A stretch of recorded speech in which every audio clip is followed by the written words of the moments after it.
with this faith, we will be able to work together, to pray together, to struggle together, to go to jail together, to stand up for freedom together, knowing that we will be free one day. I used to work with the Reverend Dr. Martin Luther King Jr.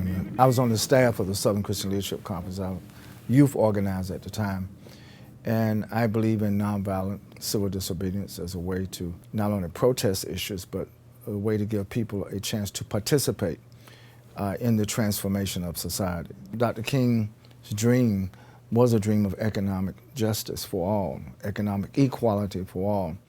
The Occupy the Dream movement revitalizes, it reclaims, it republicizes this fundamental dimension of King's concern and King's teaching and his activism. And that's what Occupy the Dream is, an American dream for economic justice and economic equality. The whole dream of liberty, justice, pursuit of happiness for all is disappearing for a lot of people. And when it comes to minorities, we get the most disproportionate impact. African-American churches in this moment are stepping up to call attention to the issues of economic equality that have become so much part of the normal parts of our day in life that are taken for granted.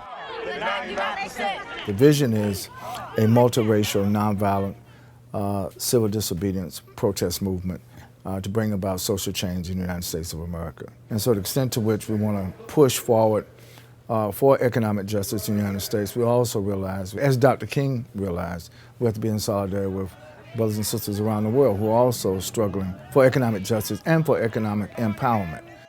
The fact that Dr. King was concerned about economic justice, that it was so pivotal and so profoundly important to him, is lost on most commentators on King now. He was in Memphis, and he was killed in Memphis because he was there to demonstrate, to stand up and support the rights of sanitation workers. He always felt it was important to get the victims of injustice mobilized. The victims of injustice should not be bystanders while somebody else intervenes into their victimization. We've got to get people to have the courage and the stamina and the perseverance and the sacrifice in some instances to stand up and speak truth to power. Of course, what we saw in him was this model of a man who was moved out of this deep, deep spirituality to give his life in order to influence public policy. You know, everybody says they believe in God. Well, if you believe that God is a God of justice, then you cannot accept injustice. So we challenge people based on their faith to participate in the movement for social change.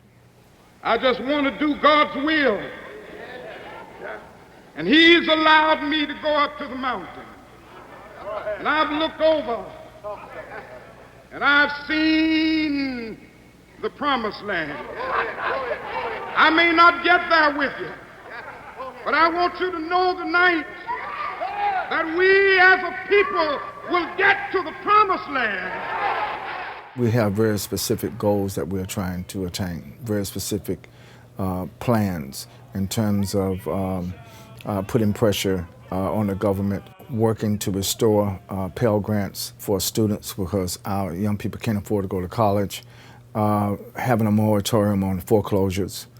Because of the successes of the past, we dare not allow retrenchment or backwardness or stepping back or to dismantle the progress that has been made.